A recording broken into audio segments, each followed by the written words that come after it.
Bendiciones mis hermanos, muy buenas tardes. Es un placer poder estar aquí este día viernes de estudio. El día de hoy estaremos tocando el libro de Hebreos capítulo 10. Una vez más estoy acá solo, mi esposa sigue enferma, así que por favor ténganla en sus oraciones. Le pedimos que por favor tengan sus oraciones a ella y también a los otros hermanos que hemos mencionado, nuestra hermana Eva con su familia, nuestra hermana Ángela con su familia, nuestra hermana Lichita o Alicia Mendoza con su familia, a Daniel y a Ángela con su familia. Así que por favor ténganos a todos en sus oraciones. Confiamos de que saldremos bien de todo esto y que pronto podremos estar juntos una vez más. El día de hoy, Hebreos capítulo 10, un tema interesante. Estaremos leyendo no todo el capítulo, solamente algunos versos, porque es un capítulo un poquito más extenso, así que ¿por qué no damos inicio con una oración? Señor, damos gracias por el día de hoy, gracias por la oportunidad que nos das de poder acercarnos a tu palabra, instruirnos en ella, y te pedimos de que al escudriñar estas verdades sean verdades que dirijan nuestros pasos, que afirmen nuestra fe. Señor, ayúdanos a estar firmes en nuestra fe, que nuestra fe aumente. Y bendice a cada uno de aquellos que están viéndonos a través de estas pantallas y a todos los que están pasando una enfermedad. Padre, pon tu mano de sanidad. Es nuestra oración. En el nombre de Jesús te lo pedimos. Amén, amén y amén. Ok, Hebreos, entonces capítulo 10. Estaremos leyendo aproximadamente 25 versos, ¿no? 25 versos. Algo muy interesante. El tema que sigue tocando acá el escritor de Hebreos es en cuanto al viejo pacto, el nuevo pacto. ¿Por qué fue necesario que el pacto se cambiara? ¿Por qué se llegó a esa necesidad? ¿Fue una necesidad que surge o es parte del plan divino de Dios, ¿no? Entonces el escritor nos está mostrando que esto es parte del plan divino de Dios, de que viniéramos por especie de etapas y en cada etapa teníamos que venir aprendiendo un algo, ¿no? Bueno, eso es lo que está hablando en estos últimos dos capítulos que hemos venido leyendo. Y ahora en el capítulo 10 nos vuelve a tocar este mismo tema. Es una misma sección que está tocando en cuanto a los sacrificios pasados y cómo Cristo es el único sacrificio, la ley pasada y cómo todo eso parte del pacto llegó a su fin.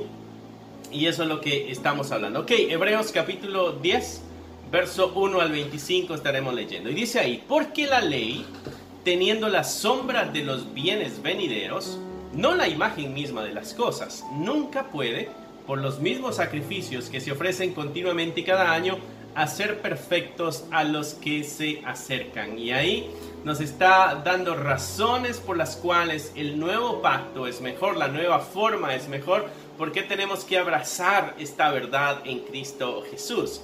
Dice, porque la ley lo único que tenía era la sombra de los bienes venideros, era una apariencia nada más, una sombra. Tú sabes cuando te pega la luz y la mano, va un ejemplo, ¿no? Está generando una sombra.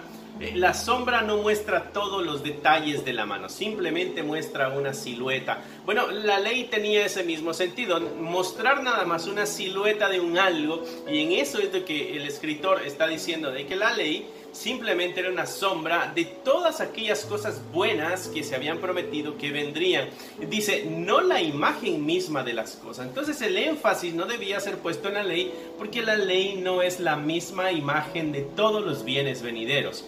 Y dice, ¿por qué? Porque nunca puede, por los mismos sacrificios que se ofrecen continuamente y cada año, hacer perfecto a los que se acercan. Entonces muestra la debilidad de los procedimientos del antiguo pacto, debilidad en el sentido que eran incapaces de hacer a aquellos que se acercaban a través de esos sacrificios, a través de los cumplimientos de las leyes sacrificiales, eran incapaces de transformar el corazón de aquel que tenía las prácticas. Dice que dice ahí, los mismos sacrificios se ofrecen continuamente cada año, nunca pueden hacer perfectos a los que se acercan. O sea que el antiguo pacto era incapaz de llevar al ser humano a la perfección. Aquí nos está diciendo algo ya. Cristo es capaz de llevar al cristiano a la perfección. ¿Ven? Dice el verso 2, de otra manera cesarían de ofrecerse, pues los que tributan este culto limpios una vez no tendrían ya más conciencia de pecado. Entonces, si la forma antigua, si la forma pasada, si los rituales pasados hubieran hecho perfecto el corazón del hombre, dice, no tendrían que volver a hacer otro sacrificio cada año. ¿Por qué? Porque ya habían llegado a la perfección. Dice, pues los que tributan este culto limpios una vez no tendrían ya más conciencia de pecado. Si aquel viejo pacto, aquellas viejas leyes, aquella forma antigua hubiera funcionado de una forma perfecta, entonces no habría necesidad de continuar repitiendo el procedimiento cada año, lo que está diciendo el escritor. Pero por las limitaciones había que estarse repitiendo. Dice el verso 3, pero en estos sacrificios cada año se hace memoria de los pecados. Está hablando de que esta conciencia de pecado permanecía viva en aquella persona que los practicaba. Verso 4, porque la sangre de los toros y de los machos cabríos no pueden quitar los pecados. Y entonces muestra también la incapacidad de la sangre de animales para quitar el pecado del corazón humano. Recuerda que la escritura dice que nada más los cubría, ¿no? Estaba en espera de aquel máximo sacrificio, y ese máximo sacrificio era el que iba a ser capaz de limpiar los pecados de la humanidad. Simplemente era una sombra, para que vayamos tomando el concepto completo. El sacrificio era incapaz de quitar el pecado. ¿Por qué? Porque era una sombra de lo que habría de venir. O sea que los sacrificios en el Antiguo Testamento eran una sombra del sacrificio de Jesucristo. El sacrificio de Jesucristo sí tiene la capacidad de quitar el pecado del mundo. Los sacrificios pasados no. Dice, la sangre de los toros, de los machos cabríos no pueden quitar los pecados. Y nos está mostrando el escritor por qué, y recuerda que le está escribiendo a esta comunidad de judíos, por qué es necesario que ellos abracen este pacto con Cristo Jesús, porque seguramente muchos de ellos todavía están abrazando el pacto antiguo. Muchos de ellos no han de ser creyentes, muchos de ellos están aprendiendo, muchos de ellos están iniciando. Y entonces el escritor se está encargando de decirle a esta comunidad de que es necesario de que puedan ver las diferencias y puedan ver los beneficios y puedan ver las incapacidades del antiguo pacto, para que puedan sacar ese pacto de su corazón y meterse de lleno en este nuevo pacto, que es el pacto con nuestro Señor Jesucristo.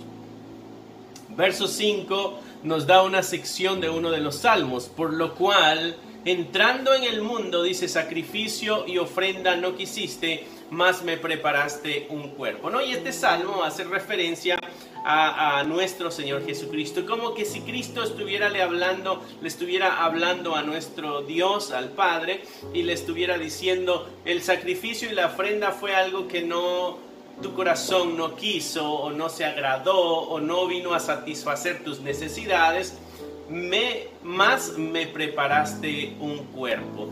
Hablando de esta encarnación, ¿no? El Hijo, en este salmo, aparentemente el Hijo le está hablando al Padre y está viendo de que el corazón del Padre no recibe los sacrificios. Entonces el Hijo va a tomar un cuerpo, y ese cuerpo sacrificado va a satisfacer las necesidades de la justicia del Padre, ¿no? Y vuelve a decirnos en el verso 6, holocausto y expiaciones por el pecado no te agradaron. Entonces dije, y ya van 2 veces que no lo dice, ¿no? Sacrificio y ofrenda no quisiste. El verso 6 dice, holocausto y expiaciones por el pecado no te agradaron. O sea que la incapacidad de satisfacer la justicia de Dios. Verso 7, entonces dije, he aquí que vengo, oh Dios, para hacer tu voluntad, como en el rollo del libro está escrito de mí, ¿no? Y entonces se muestra esta especie de profecía en el verso 5 y en el verso 7, donde hay un cuerpo para este personaje, entendiendo ya que es Señor Jesucristo, y viene a cumplir la voluntad del Padre. ¿En dónde se encuentra entonces? Y esto nos ayuda a entender. En el sacrificio y en la ofrenda, en el holocausto y en las expiaciones, no está el agrado de Dios. El agrado de Dios está en que se haga su voluntad el corazón de Dios se agrada en que hagamos su voluntad. Y eso es una tremenda enseñanza para nosotros, porque seguimos muchas veces con esta misma mentalidad, con esta misma forma de pensar, donde si me sacrifico a Dios le va a agradar, ¿no? Si yo le pongo todo mi esfuerzo, entonces, qué sé yo, a veces en nuestra religión de donde muchos salimos, por ejemplo, la religión popular, hay una serie de sacrificios, ¿no? Donde personas a veces se lastiman el cuerpo, personas hacen largas caminatas tratando de agradar a un ser superior. Qué sé yo, hay infinidad de cosas que muchas de las religiones hacen. Incluso el judaísmo tenía también sus prácticas sacrificiales. Y entonces el escritor aquí se está encargando de decirnos lo que realmente agrada al corazón del Padre es que se haga su voluntad, que se viva en obediencia a la voluntad, siguiendo la dirección de nuestro Dios. Eso es lo que está diciendo el verso 5, 6 y 7. Y entonces nos está dando las razones por las cuales fue necesaria la venida de nuestro Señor Jesucristo en carne y hueso, tomando un cuerpo. Dice, me formaste un cuerpo, me diste un cuerpo para que pudiera estar aquí y cumplir tu santa voluntad. La necesidad de que un ser 100% humano cumpliese la voluntad de Dios para satisfacer la justicia de Dios. Razones por las cuales tuvo que venir nuestro Señor en carne y hueso. Verso 8 dice, diciendo primero, sacrificio y ofrenda y holocausto y expiaciones por el pecado no quisiste, ni te agradaron. Y entre paréntesis dice, las cuales cosas se ofrecen según la ley. Entonces nos está mostrando la ineficacia de esta ley para purificar, santificar o perfeccionar el corazón del ser humano, y los procedimientos ineficaces también para perfeccionar el corazón humano, incapaces también para satisfacer la justicia de Dios, incapaces también para que el corazón de Dios estuviese agradado, ¿no? Entonces ahí nos muestra la necesidad de la venida de nuestro Señor Jesucristo, el único perfecto que pudo cumplir todas las demandas de Dios, hacer su voluntad a la perfección, llegar al mismo sacrificio para poder cumplir la voluntad de Dios. Dice el verso 8, no te agradaron, no las quisiste, no te agradaron, las cuales cosas se ofrecen según la ley, y diciendo luego, he aquí que vengo, oh Dios, para hacer tu voluntad, quita lo primero para establecer lo último. Entonces este es como el Señor hablándole a Dios, nuestro Señor Jesucristo, el Hijo, como hablándole al Padre, he aquí vengo a cumplir esta voluntad, vengo a cumplir tus deseos, vengo a satisfacer tu justicia. En otras palabras, dice, he aquí que vengo, oh Dios, para hacer tu voluntad, quita lo primero para establecer lo último. Y ahí nos está dirigiendo una vez más al pacto de Dios. Quita esto primero, estas cosas, esto es lo que el escritor al inicio nos dijo que eran simplemente sombras. Quita esto para que se pueda establecer lo otro. O sea que no pueden existir los dos funcionando a la misma vez. No puede existir el pacto antiguo ni el pacto nuevo funcionando a la misma vez. Tiene que salir uno para que el otro entre en funcionalidad. Esto nos ayuda a entender por qué no existe, por qué no debemos nosotros regresar a las leyes del pacto pasado, a cumplir rituales, a cumplir todo ese tipo de cosas que se hacían en la antigüedad. ¿Por qué? Porque esas cosas tuvieron que ser quitadas para establecer esto nuevo, ¿no? O sea que no hay tal cosa de que el cristiano necesita cumplir las ordenanzas de la ley del antiguo pacto, como las alimentaciones, como las fiestas, como las celebraciones, qué sé yo, cuando la circuncisión, todas esas cosas no son necesarias para el creyente para que tenga su salvación. ¿Por qué? Porque esas cosas fueron quitadas. Dice ahí, es necesario quitarlo primero, ¿para qué? Para establecer lo último, hablando de este pacto de nuestro Señor Jesús. En esa voluntad somos santificados mediante la ofrenda del cuerpo de Jesucristo hecha una vez para siempre. En esa voluntad, esa es la voluntad de Dios. ¿Cuál es la voluntad de Dios? Quitar lo primero para establecer lo último. ¿Cuál es la voluntad de Dios? De que el Hijo viniera a cumplir toda su voluntad, de que viniera en cuerpo 100% humano. ¿Por qué? Porque el sacrificio, la ofrenda, holocausto, expiaciones y pecado, y expiaciones por el pecado, no fueron algo que agradaran al corazón de nuestro Dios. En esa voluntad, dice el verso 10, somos santificados. Santificado quiere decir que somos apartados, estamos en un lugar y somos puestos en otro lugar para un servicio específico. Aquí servíamos a algo, pero somos quitados de ahí y ahora somos puestos en otro lugar para servir a algo diferente. En lo que se entiende bíblicamente, antes servíamos al pecado y ahora fuimos sacados de ahí y ahora servimos a Dios. Dice Juan que fuimos sacados del reino de las tinieblas y fuimos puestos en el reino de Dios, o en el reino de luz, ¿no? Y entonces, al cumplirse esa voluntad, es donde viene la separación o santidad de cada uno de nosotros. ¿Cómo fue? Mediante la ofrenda. O sea, estamos hablando del sacrificio, del holocausto, de la expiación. ¿Cómo la muerte de nuestro Señor Jesucristo viene a ser este holocausto, esta expiación, este sacrificio y esta ofrenda que sí es agradable a Dios, ¿no? Dice que en esa voluntad somos santificados mediante la ofrenda del cuerpo de Jesucristo, hecha una vez para siempre. El sacrificio de Cristo fue para una sola vez, no es algo que se tiene que hacer continuamente. La religión popular, cada vez que se reúne, cada domingo, hacen su ritual se llama un sacrificio. Entonces continuamente se está presentando una especie de sacrificio a Dios. La Escritura nos dice de que Jesucristo es el sacrificio una vez para siempre. Verso 11. Ciertamente todo sacerdote está día tras día ministrando y ofreciendo muchas veces los mismos sacrificios que nunca pueden quitar los pecados. Y aquí nos recuerda otra vez este punto clave. El sacrificio que el ser humano pudiera presentarle a Dios es incapaz de quitar el pecado. Exacto, porque no somos nosotros los que ponemos las reglas. Es Dios el que pone las reglas. Ciertamente, dice, todo sacerdote está día tras día ministrando, o sea, sirviendo, y está ofreciendo muchas veces los mismos sacrificios.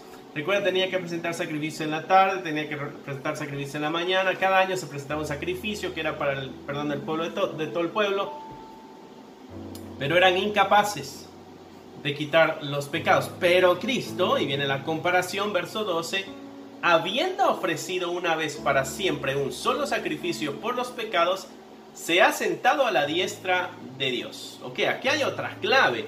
O sea que el sacrificio de Cristo se presentó una sola vez. Ese sacrificio sí vino a satisfacer la justicia en cuanto al pecado de la humanidad. Y no solo eso, sino que se le puso como, diríamos nosotros, como recompensa o como premio para poder nosotros entender lo que está sucediendo.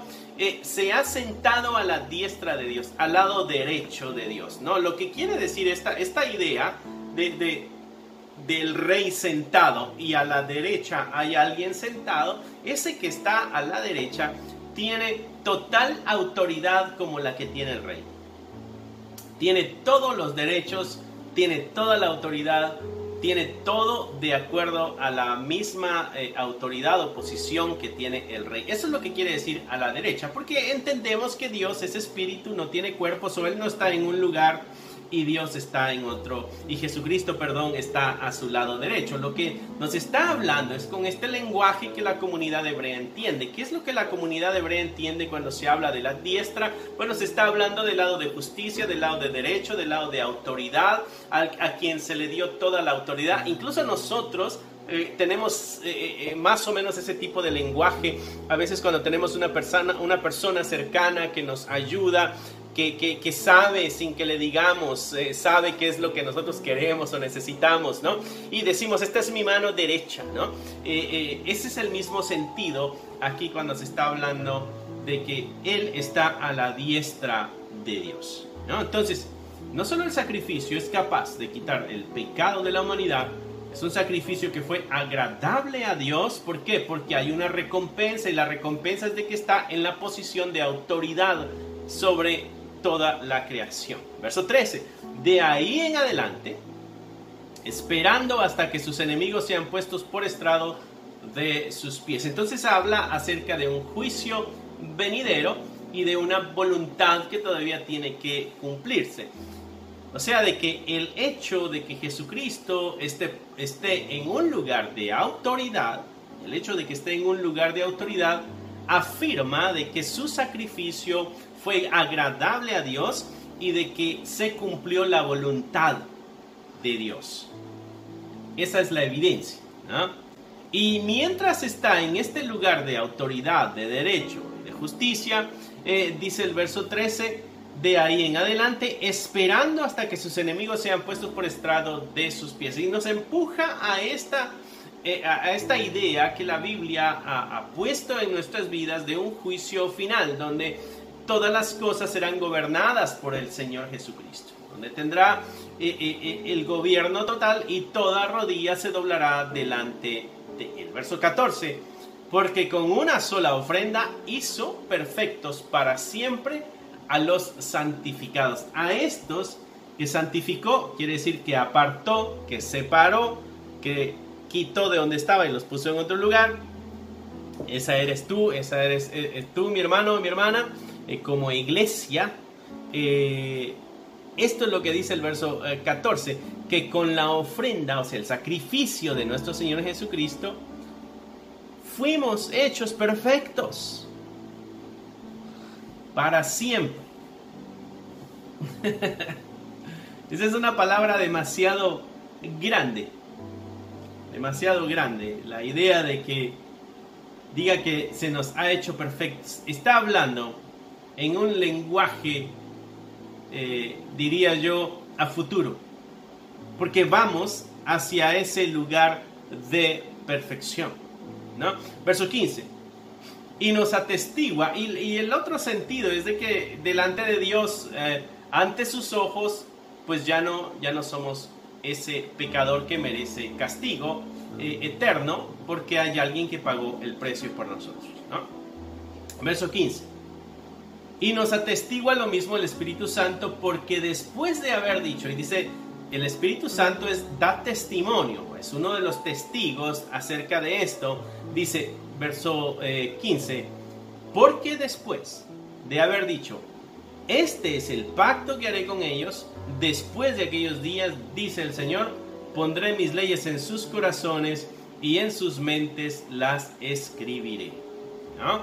Y esto está haciendo referencia a una de las profecías que se habían dado en el Antiguo Testamento, la promesa de que en vista de que la humanidad, aquella humanidad a la que Dios le había abierto su pacto, no había cumplido las ordenanzas, llegaría el momento en que el pueblo cumpliera las ordenanzas, pero existía la necesidad de un corazón transformado.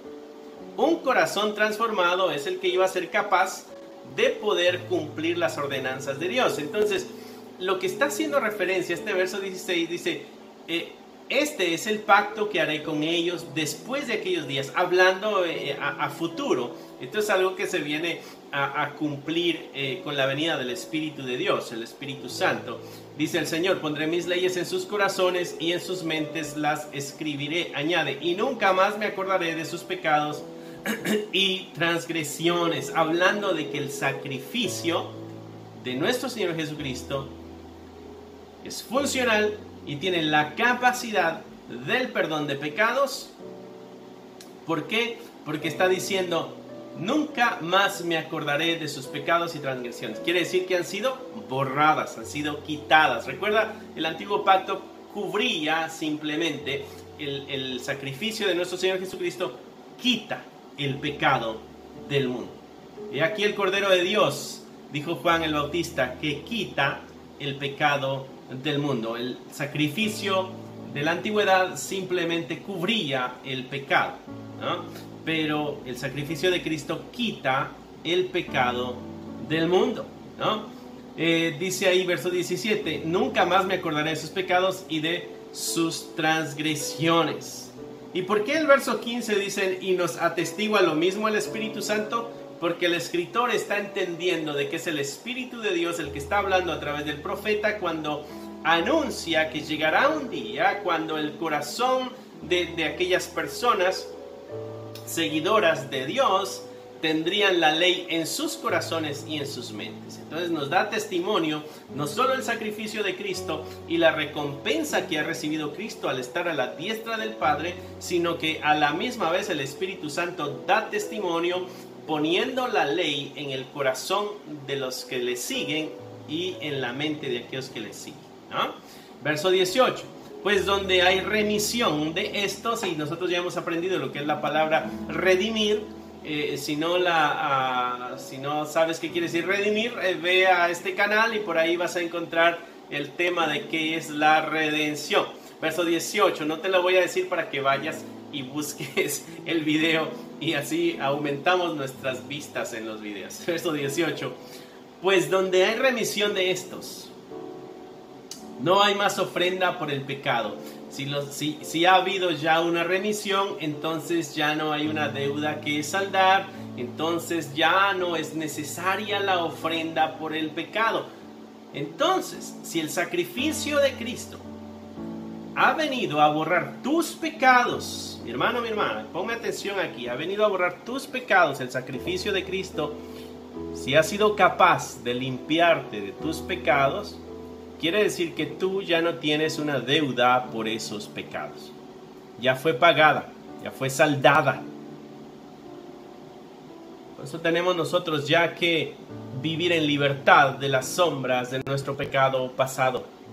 Tenemos que arreglar nuestras cuentas con Dios, nuestras cuentas con la sociedad, pero no andar con la vergüenza de nuestro pasado, si es que Cristo realmente ha perdonado nuestros pecados. Porque el verso 17 da la promesa, nunca más me acordaré de sus pecados ni de sus transgresiones.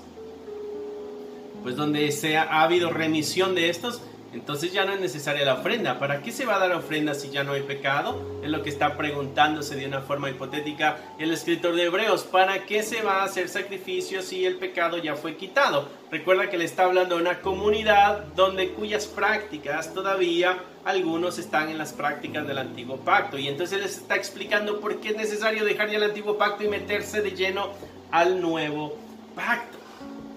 Interesante lo que nos está diciendo este capítulo 10. Dice el verso 19. Así que, hermanos, teniendo libertad para entrar en el lugar santísimo por la sangre de Jesucristo, y aquí pone el reto. Aquí está hablándole ya a la audiencia, ya le ha explicado por qué la necesidad de un nuevo pacto, cómo este pacto es superior al pacto antiguo, cómo este sacrificio es superior a los sacrificios antiguos, cómo las promesas son superiores a las promesas antiguas, cómo esto sí es capaz de transformar el corazón, cómo se está cumpliendo, siendo estas profecías también se están cumpliendo. Y entonces está apuntando hacia este nuevo pacto a través del sacrificio de nuestro Señor Jesucristo como lo único, como lo verdadero, como lo perfecto, como lo necesario. No hay otra cosa que nosotros necesitemos. Y entonces quizá la audiencia se pregunte, ok, y entonces ¿cómo le hago para yo poder entrar en ese pacto? ¿Cuáles son los requisitos? ¿Cuáles son las cosas que tengo que hacer? Verso 19 dice, hermanos, teniendo libertad para entrar en el lugar santísimo por la sangre de Cristo. ¿Recuerdas? El templo tenía un lugar que se llamaba Santísimo, era una especie de cuarto que tiene una cortina, y esa cortina al salir llegaba al lugar santo. Pero al lugar santísimo entraba el sacerdote nada más una vez por año. El lugar santísimo era donde la presencia de Dios bajaba. Y si alguien estaba ahí que no estaba puro, que no era perfecto, que sus pecados no habían sido perdonados o lavados o cubiertos con los sacrificios, esa persona moría, porque no se puede estar en la misma presencia de Dios con un corazón pecaminoso. Es necesario que nuestro corazón sea purificado para que disfrutemos la presencia y la compañía de Dios. Entonces Cristo, siendo este sacrificio completo y perfecto, tiene la capacidad de remover el pecado de nosotros para que podamos estar en esa perfecta comunión con Dios. Y entonces eso es a lo que nos está diciendo el escritor de Hebreos.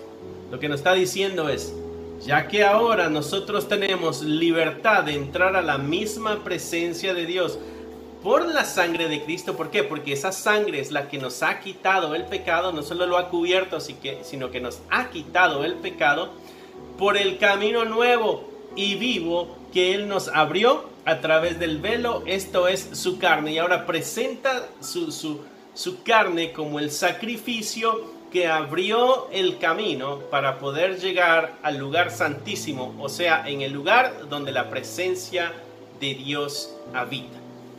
El sacrificio de Cristo quita el pecado de nosotros y tenemos el camino abierto para presentarnos delante de Dios sin temor alguno. ¿Por qué? Porque ya no tenemos deuda y ya no tenemos pecado, porque todo fue quitado por la sangre de nuestro Señor Jesucristo. Amén. No sé si eso te ayuda, mi hermano, a gozarte en este andar cristiano. A veces nuestra incapacidad de recibir el perdón, a veces nuestra incapacidad de aceptar el regalo de Dios nos evita el acercarnos confiadamente al Padre.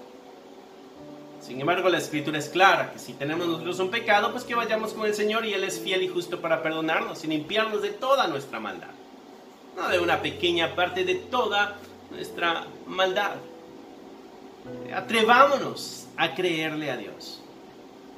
Atrevámonos a confiar en el Señor. Atrevámonos a que nuestro corazón ciegamente siga estas verdades de nuestro Señor. Así, hermanos, teniendo la libertad, tienes la libertad, no tienes excusa, no puedes decir, ay, a mí no me funciona, yo no puedo, eso es para alguien más, no es para mí. No, la Escritura dice que todos tenemos la libertad para entrar a la misma presencia de Dios a través de la sangre de Jesucristo, porque Él abrió ese camino a través del sacrificio en su carne. Y teniendo un gran sacerdote sobre la casa de Dios, no solo fue el sacrificio, sino que también es el sacerdote que nos presenta delante del Padre, el mismo Jesucristo, verso 21, teniendo un gran sacerdote sobre la casa de Dios, acerquémonos con corazones sinceros. Eso es clave. Acerquémonos en honestidad, en plena certidumbre de fe, o sea, confiados totalmente, depositando nuestra fe en nuestro Señor Jesucristo. Certidumbre es estar conscientes de que estamos en la verdad. Purificados los corazones de mala conciencia. Aquí está hablando de un arrepentimiento. Aquí está hablando de una búsqueda de la misericordia de Dios, donde tú te arrepientes. Y recuerda que arrepentirte no es simplemente sentirte triste por lo que has hecho. No, ese es remordimiento. Arrepentirnos no es de que, ay, cómo sufro por lo que hice. Ese no es arrepentimiento. Arrepentimiento es cambiar la conducta. Puedes llorar, puedes patalear, puedes hacer lo que tú quieras, pero si tu conducta no cambió, no hubo arrepentimiento. Puedes llorar, patalear y lo que quieras, y si cambió tu conducta, eso es lo que la Biblia le llama arrepentimiento. La idea es de que tú vas caminando hacia un lugar y te das cuenta de que ese lugar es equivocado, no es correcto, y entonces te das la vuelta y vas hacia la dirección contraria. Esa idea es el arrepentimiento. Como cuando vas manejando para el norte creyendo que ya está la tienda donde vas a ir y te acuerdas que está en el sur, te das una vuelta en U y te vas totalmente en una dirección contraria hacia donde ibas, alejándote del lugar hacia donde te dirigías. Ese es el arrepentimiento. Entonces lo que nos está invitando acá el escritor en el verso 22 es de que la forma de acercarnos al lugar santísimo donde está la presencia de Dios a través de este sacrificio de nuestro Señor Jesucristo, donde nos abrió las puertas con el sacrificio de su carne, siendo Él mismo el sacerdote que nos presenta delante del Padre. Nuestra responsabilidad es un corazón sincero, un corazón honesto, no es un corazón falso, sino un corazón verdadero que ha depositado su fe en este Señor Jesucristo y lo ve como su sacerdote y lo ve como su sacrificio. Una fe totalmente depositada en Él, buscando la purificación de los corazones de mala conciencia. Está hablando de un corazón arrepentido, un corazón humillado delante de Dios, y lavados los cuerpos con agua pura. Esta idea de lavados, estamos hablando de la búsqueda del perdón. El arrepentimiento sincero debe llevarnos a la búsqueda del perdón de Dios. Y al ser perdonados, el sacrificio de Cristo nos limpia o nos lava como esa agua pura. Verso 23. Mantengamos firmes, sin fluctuar, la profesión de nuestra esperanza, porque fiel es el que prometió. Entonces está dándonos una especie de cierre del tema acá al escritor y nos está diciendo, bueno, ya que tenemos esta gama de verdades, que tenemos esta gama de dirección, ya que no tenemos excusa alguna, ya que estamos entendiendo cuál es el camino que debemos tomar, ya que estamos nosotros conscientes de nuestra realidad, de nuestra necesidad, y somos conscientes de que esta es la única forma, el único camino para poder llegar a ese lugar donde está la presencia de Dios, que acá le llama el lugar santísimo. Entonces el escritor está diciendo, mantengámonos firmes, sin fluctuar, o sea que sin estar pensándola dos veces, sin ir de aquí para allá, firmes, algo que está estático, algo que no se mueve, está ahí. Vengan golpes, venga juicio, venga señalamiento, venga burla, venga lo que venga, está firme. Eso es lo que está pidiendo el escritor, ¿no? Mantengámonos firmes. Quiere decir que muy probablemente esta comunidad estaba en algunos momentos firme, en otros momentos cambiando, quizás regresando a los sacrificios, quizás no plenamente seguros, no plenamente confiados, y eso es lo que el escritor está llamando. No, si entendemos y creemos estas verdades como únicas, pues entonces mantengámonos firmes en esto que estamos creyendo. No andemos de aquí para allá. Mantengámonos firmes en lo que estamos creyendo, sin fluctuar. Dice, ¿el qué? ¿En dónde tenemos que mantenernos firmes? Verso 23, la profesión de nuestra esperanza, porque fiel es el que prometió. Hay una esperanza que ha sido sembrada en el corazón del creyente, y esa esperanza debe mantenerse firme, y debemos profesar esa esperanza. ¿Por qué? Porque aquel que prometió, ¿dónde está la base de mantenernos firmes y confiados, creyendo y con nuestra esperanza viva? ¿Cuál es la base sobre la cual debemos estar nosotros parados? Bueno, debemos estar parados sobre la fidelidad de aquel que prometió. ¿Cómo es posible de que tú creas que hay una eternidad para ti, de que hay un perdón de pecados, que hay una eternidad del lado del Padre? ¿Cómo es posible? Bueno, es que lo prometió Jesucristo. ¿Y qué otra evidencia tienes? No, ninguna. Esa es la única evidencia que tengo. Si Él lo prometió, Él lo va a cumplir. Esa es nuestra fe. Nuestra fe nos indica que lo que Él prometió lo va a cumplir. ¿Qué es lo que nosotros tenemos? Es su promesa. Su promesa, esa promesa de que Él cumplirá todo lo que ha dicho que va a hacer. No necesitamos un documento firmado, no necesitamos todas esas cosas. Tenemos que creer, porque el que prometió es fiel.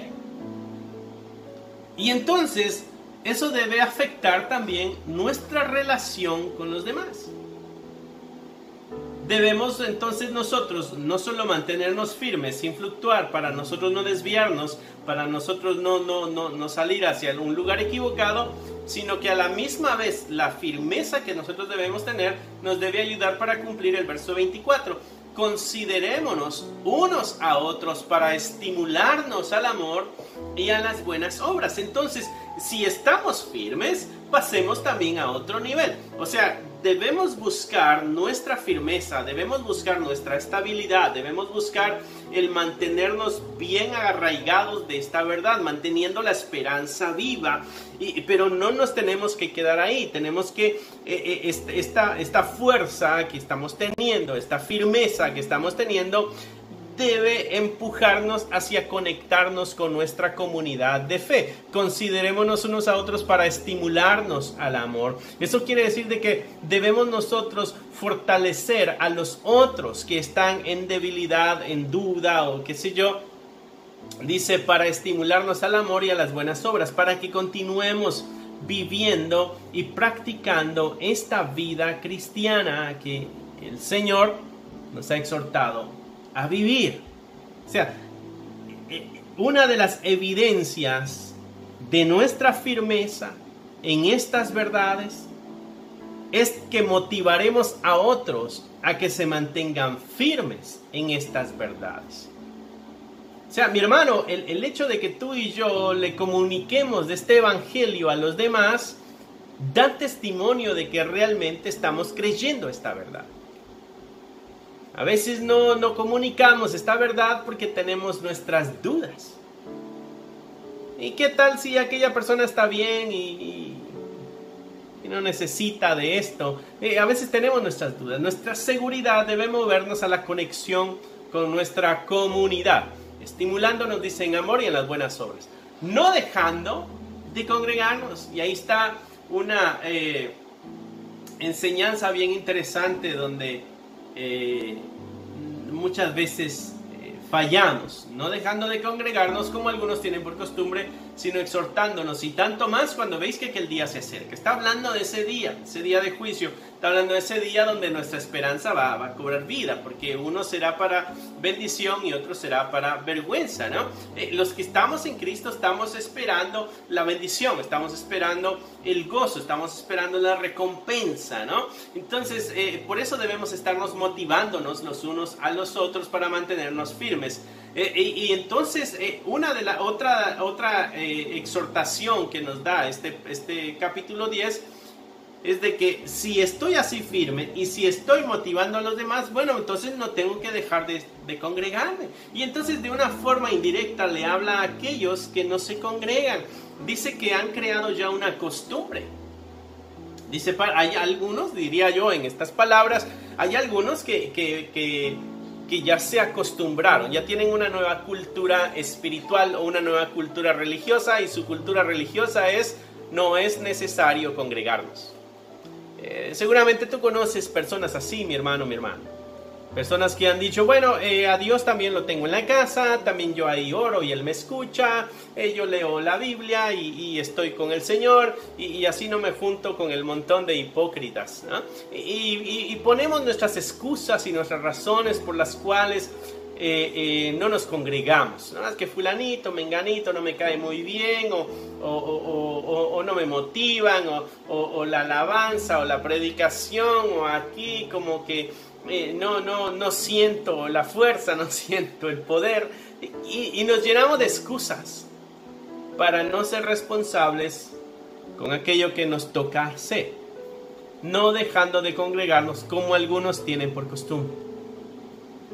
O sea que llega el momento donde a las personas se le hace costumbre ya no congregarse. Ese es un grave peligro, porque si tiene la costumbre de no congregarse, al no congregarse, no estimula al amor y a las buenas obras a nadie, ¿no?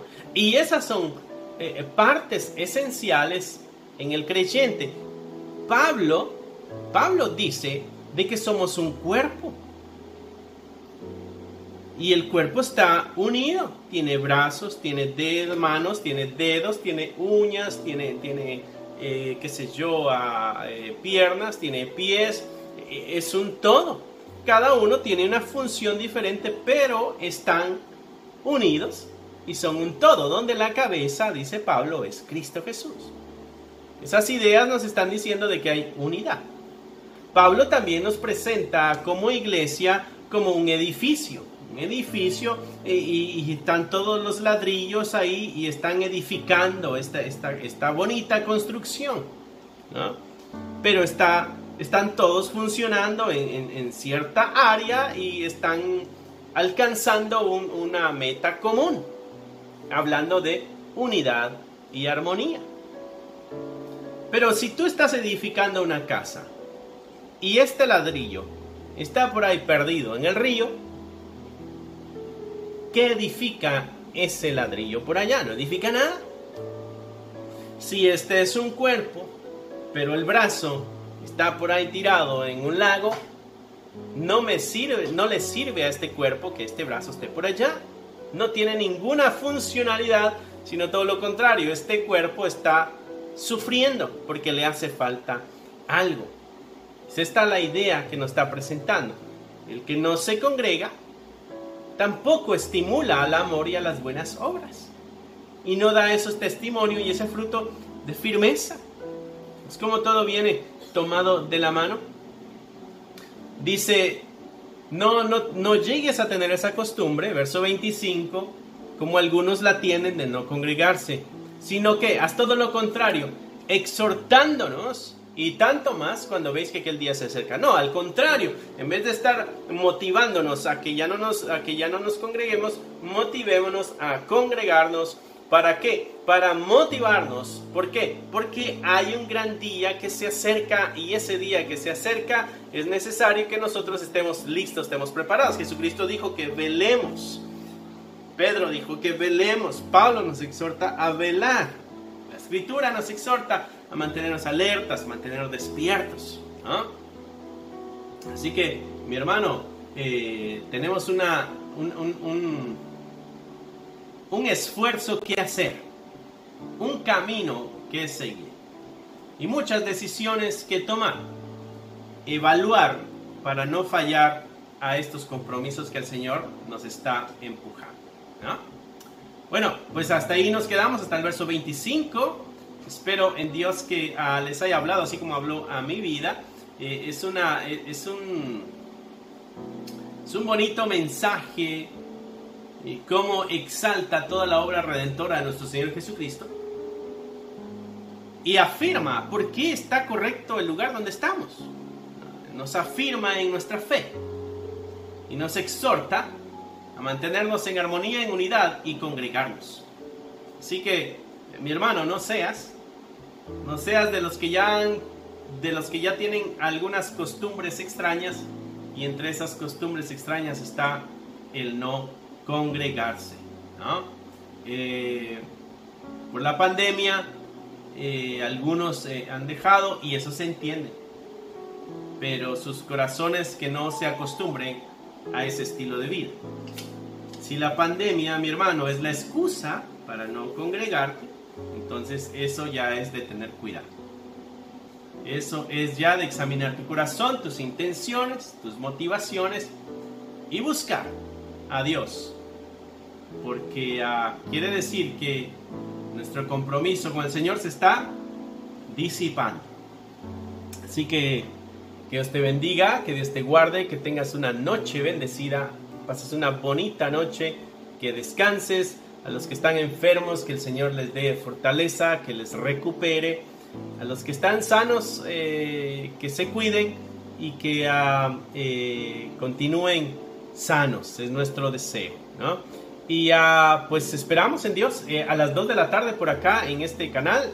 Si este estudio el día de hoy fue beneficioso para ti, pues dale un like, compártelo en tus redes sociales, compártelo con tus amistades, para que más tengan la oportunidad de acercarse, escudriñar. Nuestra intención es crear este deseo de conocer más y crear cierta inquietud para entender mejor estas cosas, y y poder motivarles a la investigación, a que investiguen más estos temas de los cuales nosotros estamos hablando en estos días. Estamos en Hebreos, ¿no? Tremendo libro, mi hermano, tremendo libro. Así que te exhorto que lo leas 1, 2, 3, 4 veces las necesarias para que podamos captar los conceptos que se nos están enseñando, porque son claves en nuestra fe para mantenernos, como el escritor espera que lo hagamos, firmes sin fluctuar, sino que profesando nuestra esperanza, manteniéndonos fieles, porque aquel que hizo la promesa es fiel. Y así nos vamos a considerar los unos a los otros, motivándonos, estimulándonos al amor, a las buenas obras, manteniéndonos juntos, congregándonos, exhortándonos, tanto más sabiendo de que el momento final se acerca, cuando entremos a la gloria con nuestro Señor Jesucristo. Dios te bendiga, mi hermano y mi hermana, y gracias por toda tu atención. Recuerda, comparte el video y dale un like, no se te olvide darle un like. Cierra ahí tus ojos donde estás sentado y sentada, que vamos a despedirnos con una oración. Padre, gracias por el día de hoy. Gracias por tu enseñanza, por tu palabra, por este capítulo de Hebreos que nos ha recordado de que hay un camino perfecto, hay un camino justo, hay un camino eterno, hay un camino verdadero que debemos seguir. Hay un sacrificio que ha limpiado nuestro pecado, que nos lleva a la perfección. Hay un sacrificio que nos ha abierto las puertas para la eternidad. Padre, recuérdanos siempre, por favor, de que es el camino en el cual debemos mantenernos firmes sin fluctuar. Bendice a cada uno de los hermanos que están viendo a través de estas pantallas. Guárdales, bendíceles, Señor, que todos los anhelos en su corazón se hagan realidad. Gracias por la oportunidad que nos das de acercarnos a tu palabra y poder exponer aquellas cosas que tú has hablado a nuestras vidas. Dale sanidad a aquellos que están enfermos. Dale paz y tranquilidad a los que están afligidos. Señor, tráeles consuelo a los que están tristes. Tráeles sustento a los que están necesitados. Gracias porque podemos acercarnos, sabiendo de que tu mano, tu corazón es generoso. Y ahí podemos encontrar lo que nosotros necesitamos. En el nombre de Jesús oramos. Amén, amén y amén. Que Dios te bendiga, que Dios te guarde y feliz noche, mi hermano, mi hermana. Bye.